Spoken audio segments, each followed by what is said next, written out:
Alright, so welcome to Pbteck, and in this video I'm going to show how you can actually scan your Dstv Explora Decoder if you are living in Tanzania. Alright, so whenever you switch on your Explora Decoder for the first time, this will be the first page that will be on your screen. So you press OK with your preferred language. So you're not going with English right there. And when you come here, you have the satellite page. So the satellite, there will be different satellite on it.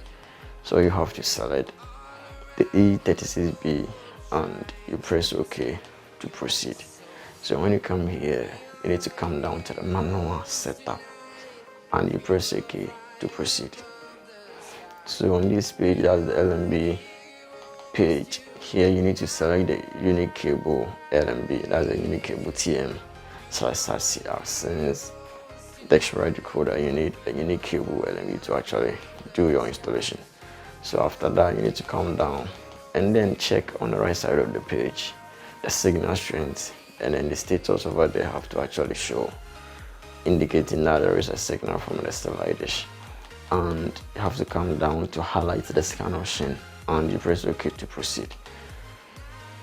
Alright, so after pressing OK on the scan option and it's unable to scan, you have to know that the signal that is coming from your satellite dish is not enough to actually proceed with the scanning. So all you got to do is to adjust the satellite dish to get a stable signal from it.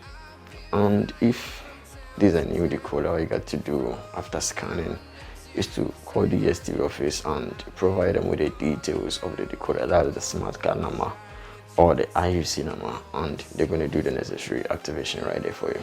Alright, so if today happens to be your first time you'll be on this channel, all you got to do is to subscribe and hit the bell icon. You lose absolutely nothing while subscribing. Thanks for watching.